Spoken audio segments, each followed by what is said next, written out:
I'm sitting here thinking, is South Africa a trap? I know there are people out there like me, immigrants, who came to South Africa with the intention that, okay, I'm going to work, let's say for 2 years or 3 years, and after that I'll save my money and move back home. 10 years, 15 years, 20 years, we are still here, stuck. So, is South Africa a trap? Hi, good morning, good afternoon, depending on wherever you are. It's nice to see you here. Thank you so much for stopping by. Please don't forget to subscribe. Without further ado, let's continue with our video. So my video today is not meant for people who moved here with the intention that, okay, I'm going to start my life here in South Africa. I love the weather here. Maybe some of the things are working here. I'm going to start a new life here. Those are not the people that I'm talking to. And I know there are people who came here like, okay, maybe to study. And some people, they came here to work and they end up buying properties. And some of you, you have businesses here. Some of you, you own houses here or a house here. All your kids are here, or they're attending universities, or maybe they're also working here. I'm not talking about people like you. I am talking to my fellow immigrants who are like me. We are just working to survive. And also, some of us, we didn't come here to stay. We didn't come here to retire here. Some of us, we are struggling to find work. You meet people who cannot even afford to pay for accommodation, not even a shack. You meet someone, he is ill, he's struggling, he can't work. But if you ask them, okay, maybe you should go home, some people don't want to go back home. They are stuck. So is South Africa a trap? The first time when I moved here, I was working in Parkmore, which is in Sandton. I worked there for like 3 months. When I left there, I moved to Kempton Park. In Kempton Park, the area that I was living, there are a lot of Malawians. There is a Malawian community there, and people are amazing. There are awesome people there. If something happened to you, people, they always show up, they gather, and they contribute. If you need money, people always help. While I was living there, while I was staying there, there was a man, Uncle Benny. Of course, it's not his real name. When I met him, he was like around 50-ish, 49, 48, maybe early 50s. Yeah, Uncle Benny moved here when he was, let's say, in his 20s, late 20s. But he left a wife and kids back home. I don't know how many kids, but when he moved here, he was smart enough. He enrolled himself in one of this government institution. It was like a community college whereby he learned a trade. So after that, after he finishes studies, he was working with ESCOM. Somewhere there near Creslon, Easter Park, as we are going to Isando, there's a company, an ESCOM company there. So he was working there. There in Kempton Park, he had his own house. He was paying a bond. So I think the mistake that Uncle Benny made, instead of him inviting, let me say, bringing his wife and kids here, he met a beautiful lady, a South African lady. Then they started living together. That lady had 3 kids, and she looked a little bit older than Uncle Benny. So they were living together, then they ended up having a child together.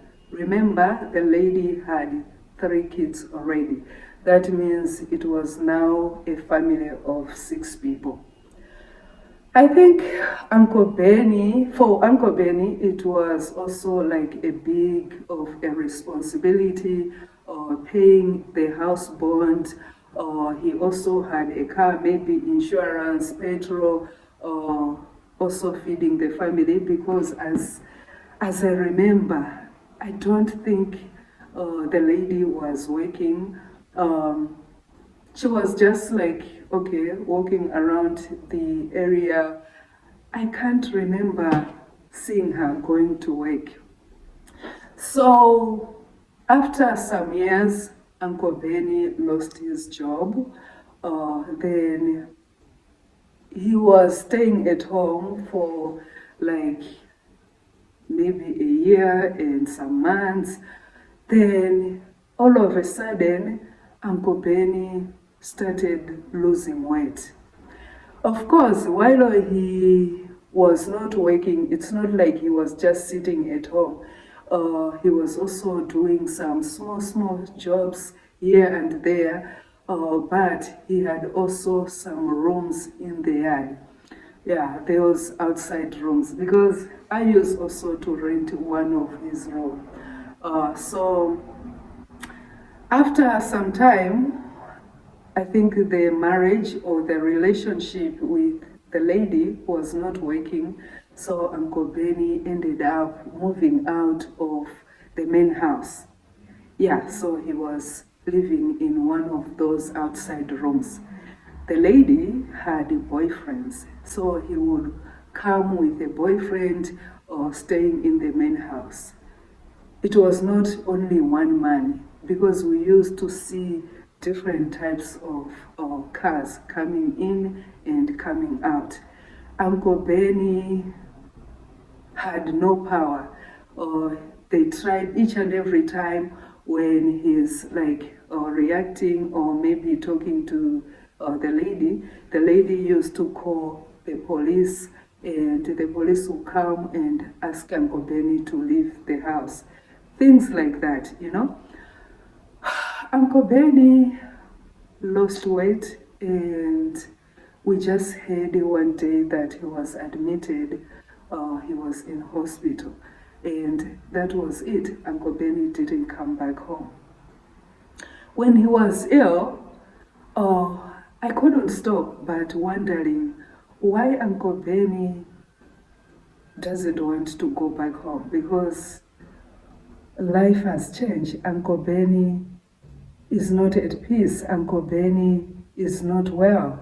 Why can't he just take his things and move back home? I think he was just clinging on his house, but it didn't make sense to me, because this guy is here alone. The girlfriend is not taking care of him. Of course, he's getting some of the money from those rooms that he was owning, but also sometimes the lady used to knock on our doors, and she used to take those money from the tenants. So something didn't make sense to me.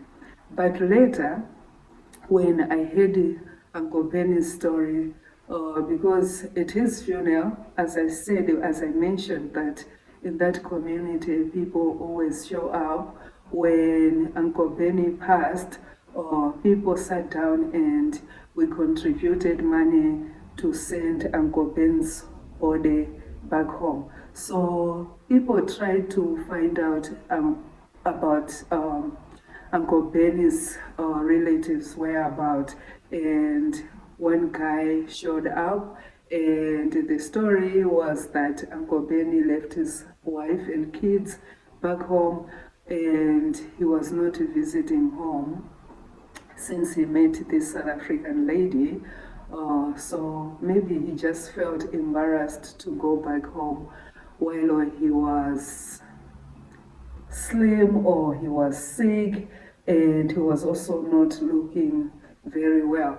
Then he just made a decision not to go back home but to die here. So that's why I always ask myself, is South Africa a trap, or as people, as human beings, we make bad decisions? Sometimes you meet someone, they are struggling to pay even rent, or they are struggling to feed themselves, but they're just clinging on, not wanting to move back home. Sometimes you meet old people who lived their whole life here, and they are walking maybe with their walking canes, their hair is gray, and you just wonder, thinking, why can't they just go back home? Is it because of this 2,000 rand that the government is giving them? Some of these people, they don't own a house here. They are renting maybe a shack, but you can see that they are struggling. Why are they still here? Is South Africa a trap? Sometimes you see people, they lost their jobs. They are struggling. They can't even afford to feed themselves. And it just makes me wonder, why are they still living here? Is South Africa a trap? I try to ask some people what their view is about living here in South Africa. Some people, they mention that, okay, if you have a good medical aid, then you happen, maybe you are ill or something happened to you, you need a doctor, the hospitals here are good. Meaning that infrastructure here in South Africa is better off than some of these African countries. Okay, I'm not saying that infrastructure here in South Africa is bad, but if you lost your job, or maybe you are struggling to find work, or you are sitting at home for, like, let's say 6 months or a year, and you are struggling to pay rent, you are struggling to feed yourself, why can't we just move back home? So that's why I always ask myself, is South Africa a trap? Or maybe us as human beings, the time that things were working for us, we forgot to invest back home, and we are ashamed to move back home. Maybe the time that things were working for us, we were just busy buying unnecessary things, drinking, always going out, partying, and things like that. Now we are old, now we can't work, now our legs or our backs are sore, but going back home is not an option. So is South Africa a trap, or it's us, we make stupid decisions for ourselves? Is South Africa a trap? Leave a comment in the comment section below. Let's have a discussion. Thank you so much for showing up. Thank you so much for being here. Please don't forget to subscribe. I'll see you in the next one. Bye.